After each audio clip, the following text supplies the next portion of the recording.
Bismillah, Bismillahirrahmanirrahim. Assalamualaikum warahmatullahi wabarakatuh. Minal hamdalillah nahmaduhu wa nasta'inu wa nastaghfiruh wa na'udzu billahi min shururi anfusina wa min sayyiati a'malina. May yahdihillahu fala mudilla lahu wa may yudlilhu fala hadiyalah.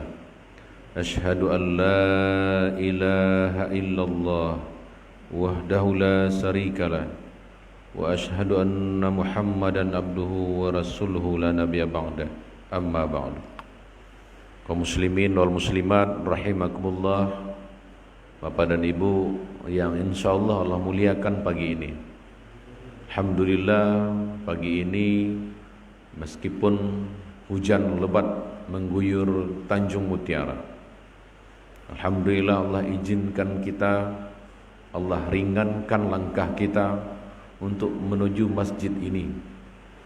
Mudah-mudahan setiap langkah itu menggugurkan, menjadi penggugur dosa-dosa kita di masa lalu. Amin.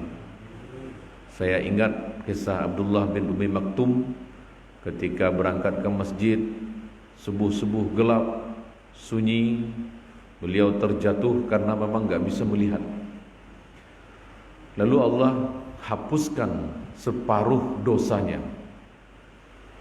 Kemudian tiba-tiba saja ada yang membimbing ke masjid. Setiap dia ke masjid, dan ternyata dia adalah iblis. Ketika ditanya, kenapa saya dibimbing, siapa anda, maukah anda saya doakan, kata Abdullah bin Umi Maktum. Pria itu menjawab, enggak, saya enggak mau didoakan. Kenapa? Kenapa engkau enggak mau didoakan? Kenapa engkau enggak mau saya bantu? Bukankah setiap pagi engkau sudah membimbing saya sampai ke masjid? Saya adalah iblis. Lalu kenapa engkau bantu saya? Bukankah iblis itu menyesatkan banyak orang? Iya, ketika engkau jatuh pagi tadi, separuh dosamu diampunkan Allah. Saya khawatir kalau engkau jatuh lagi, seluruh dosamu Allah ampunkan. Maka saya terus bimbing kau ke masjid ini. Masya Allah. Salawat dan salam kita kirimkan kepada junjungan alam Nabi Muhammad SAW. Kita ucapkan salam salawat, Allahumma salli ala Muhammad wa ala ali Muhammad. Mudah-mudahan tercurah limpah kepada junjungan kita Nabi Muhammad SAW. Mudah-mudahan Allah izinkan kita mendapat syafaat nanti di yaumil akhir. Allah izinkan kita bisa bertemu dengan Rasulullah. Amin ya rabbal alamin. Bicara tentang para sahabat lagi, Bapak Ibu, saya teringat sosok Rabi bin Khusaim namanya. Rabi bin Khusaim itu adalah sosok yang tak pernah berucap kotor selama hidupnya. Jadi generasi sahabat dan generasi setelah mereka merupakan generasi terbaik, Bapak Ibu. Antara lain terlihat dari sosok Ar-Rabi bin Khusaim ini. Dia memang tidak pernah bertemu dengan Rasulullah SAW, tapi akhlaknya sangat mencerminkan pribadi yang sangat mulia dari junjungan kita, Nabi besar Nabi Muhammad SAW. Dan Ibnu Mas'ud, salah seorang sahabat Rasulullah Muhammad SAW, sangat terkesan dengan Rabi bin Khusaim ini. Karena apa? Karena Ibnu Mas'ud melihat kebersihan pribadinya, keikhlasannya, ketenangannya menjalankan ibadah pada Allah Subhanahu wa taala. Dalam benaknya Ibnu Mas'ud itu sangat menyayangkan sekali, Bapak Ibu. Apa yang disayangkannya? Karena Al-Rabi ini tidak sempat bertemu dengan Rasulullah Muhammad SAW dan menjadi sahabatnya. Ibnu Mas'ud hanya bisa berkata, wahai Abu Yazid, karena anaknya Yazid makanya dipanggil dengan Abu Yazid. Wahai Abu Yazid, seandainya Rasulullah SAW melihatmu, niscaya ia akan mencintaimu. Begitu kata Ibnu Mas'ud. Nah, dalam waktu lain Ibnu Mas'ud berkata kepada Al-Rabi itu atau Abu Yazid tadi, setiap kali saya melihatmu, Kata Ibnu Mas'ud, setiap kali saya melihatmu selalu tergambar di benak saya pribadi orang-orang yang khusyuk. Masya Allah. Pak Ibu, diriwayatkan bahwa Al-Rabi itu selalu menjaga dirinya dari perkataan-perkataan kotor. Hatinya senantiasa memancarkan cahaya keimanan. Orang-orang yang melihatnya selalu terbawa khusyuk dan penuh zikir pada Allah. Jadi orang yang mengenal Rabi bin Husaim ini, orang-orang di sekitarnya mampu merasakan ketenangan itu, mampu merasakan khusyuknya Rabi atau Abu Yazid ini dalam zikirnya, Masya Allah. Jadi selalu memancarkan energi-energi positif pada orang-orang di sekitarnya. Berkata seseorang yang selalu menemaninya, temannya seperti itu, saya bersama Al-Rabi bin Husaim selama 20 tahun, kata kawannya. Sungguh belum pernah beliau mengucapkan kalimat-kalimat kecuali yang mengingatkan kita kepada Allah. Sehingga dari lisannya hanya keluar kata-kata nasihat, kata-kata doa, kata-kata zikir dan baca Al-Quran. 4 itu saja.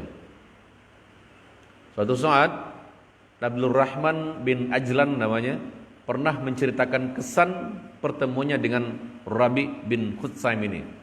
Apa katanya? Saya pernah bermalam dengan Rabi bin Husaim. Ketika ia yakin bahwa saya telah tidur, secara diam-diam ia bangun melaksanakan sholat tahajud. Dalam salatnya ia berulang-ulang membaca ayat dalam surat Al-Jasiyah ayat 21. A'udzubillahi samil alim minasyaitonir rajim. Bismillahirrahmanirrahim.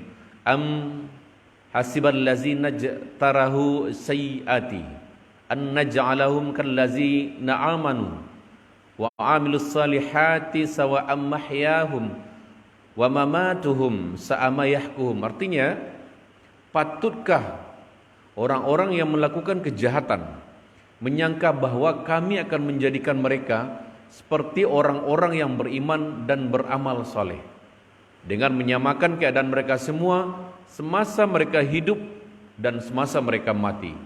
Amat buruklah apa yang mereka sangkakan itu. Hal ini ia lakukan sepanjang malam, Bapak Ibu, sampai terbit fajar. Bayangin, malam itu dia tahajud, ya, di sepertiga akhir malam sampai fajar itu enggak tidur. Dia tahajud dan matanya basah kuyup oleh air mata, insyaallah. Nah, seorang sahabat Hilal bin Isaf pernah menceritakan bagaimana Al-Rabi itu benar-benar menjaga lisannya dari perkataan-perkataan kotor atau hal-hal yang tidak ada gunanya. Apa katanya? Bila kau duduk di samping Al-Rabi bin Husaim sepanjang tahun, ia tidak akan berbicara denganmu sampai kau bertanya kepadanya, dan ia tidak akan mau berbicara denganmu sampai kau yang memulainya, karena ia telah menjadikan zikir kepada Allah Subhanahu wa taala sebagai pembicaraannya dan menjadikan diamnya berfikir.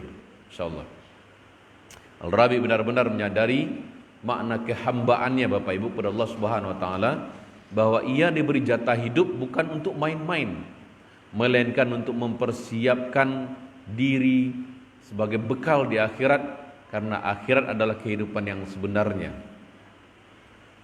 Dalam sebuah perjalanan di tepi sungai Furat, Al-Rabi pernah berhenti cukup lama di depan tungku pembakaran batu. Al-Rabi terpaku, terlihat lidah api yang demikian tajam menjilat-jilat udara seperti itu. Semakin masukkan ke dalamnya tumpukan batu itu, semakin besar api membara. Al-Rabi tampak gemetar, Bapak Ibu. Bahkan diriwayatkan sampai jatuh pingsan melihat api yang berkobar-kobar. Terbayang api neraka yang digambarkan Allah. Dalam Al-Quran diceritakan apabila neraka itu melihat mereka dari tempat yang jauh, kedengarlah suara marah dan nyalanya menggelegak. Dan apabila mereka dilemparkan ke tempat yang sempit di dalam neraka itu, dengan keadaan dibelenggu, menjeritlah mereka dan meminta agar dibinasakan. Saking pedihnya, saking luar biasanya siksa api neraka itu. Sampai mereka minta dibinasakan sajalah, minta mati saja dalam neraka, tapi nggak bisa mati. Seperti itu. Rabi bin Khusaim itu pada masa hidupnya, pada akhir hidupnya terserang penyakit lumpuh, Bapak Ibu. Jalannya itu susah sekali, ya. Dan setengah badannya lumpuh. Dan tentu susah melakukan aktivitas. Namun dalam kondisi demikian masih banyak amal soleh dan keteladanan yang dilakukan oleh Rabi. Suatu ketika 2 orang muridnya datang ke rumahnya. Nah, gitu ceritanya. Ada 2 orang murid datang ke rumahnya meminta nasihat, dan ada beberapa kejadian yang disaksikan oleh muridnya ketika sang murid datang ke rumah. Sang murid berkata kepada gurunya, kepada Al-Rabi maksudnya, "Wahai imam," kata muridnya, "apa rahasia kenapa engkau bisa menjaga lisan Anda begitu terjaga? Dan engkau, wahai imam, terkenal dengan mampu menjaga lisan Anda. Apa rahasianya?" Nah, tidak seperti ulama-ulama yang lain yang terkadang ketika ngobrol masih suka bercanda, masih suka tertawa, dan engkau benar-benar hanya berbicara yang ada hikmahnya. Kalau tidak zikir, doa, kalau tidak nasihat, kalau tidak baca Al-Quran. Rabi menjawab bahwa, "Wahai murid-muridku, apakah kalian sampai saat ini masih ragu dengan adanya Tuhan Allah? Dan apakah kalian masih ragu bahwa Allah letakkan 2 malaikat di kiri dan kanan kalian yang mencatat amal buruk dan amal baik? Dan pasti demi Allah kelak akan dibacakan, akan dihisab di akhirat apa yang kalian lakukan hari ini." Ketika mereka berbincang, anak Rabi datang menyuguhkan halwa. Halwa tahu Bapak Ibu? Pernah dengar halwa? Enggak ya, paling tidak hari ini. Halwa itu adalah makanan yang dibuat dari bahan-bahan terbaik. Mahal, prosesnya lama, dan itu katanya sangat enak. Makanan itu sangat enak sekali dan sangat mahal, Bapak Ibu. Ketika Rabi dan muridnya hendak menyantap makanan, tiba-tiba datang seseorang mengetuk pintu. Tuk tuk tuk, kayak gitu ya bunyinya kira-kira ya. Tok tok tok.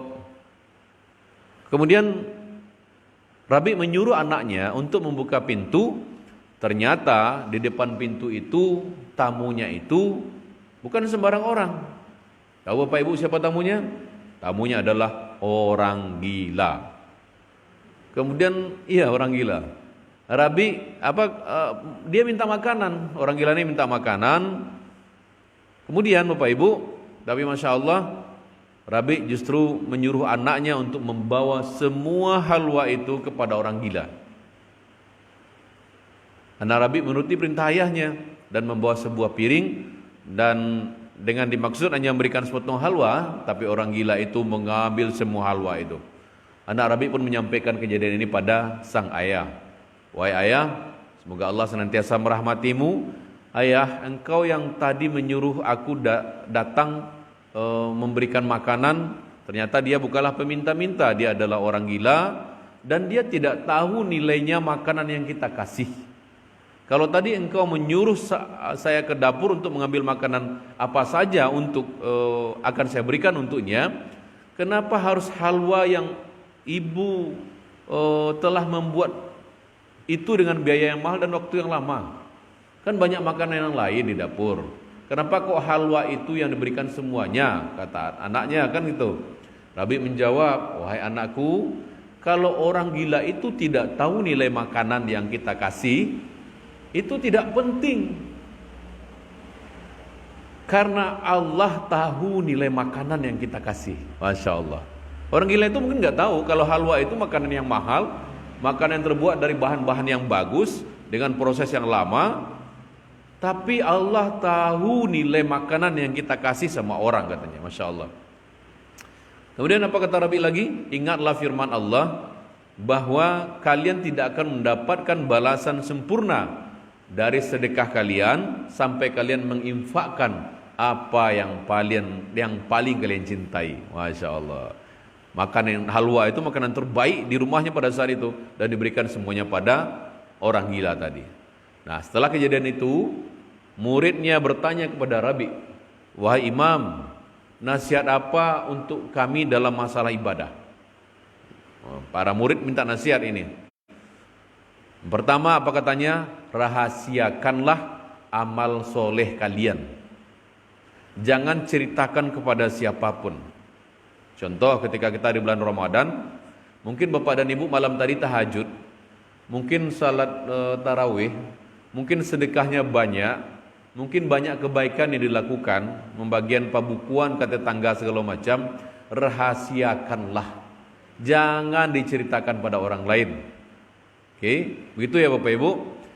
Kerjakan saja dan jangan ceritakan.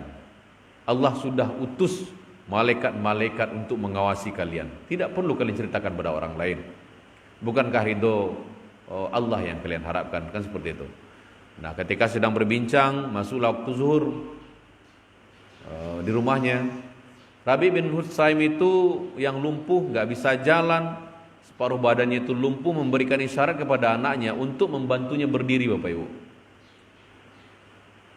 Ngapain? Meminta agar diantarkan ke masjid. Murid Rabi pun membantunya berjalan menuju masjid. Sang murid pun melihat kaki Rabi terseret-seret tanah. Kakinya nggak normal.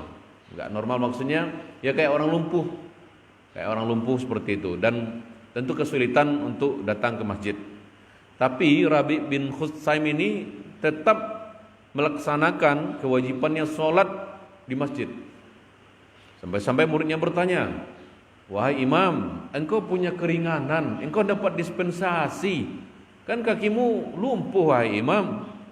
Kenapa enggak sholat di rumah saja dalam keadaan seperti ini?" kata muridnya.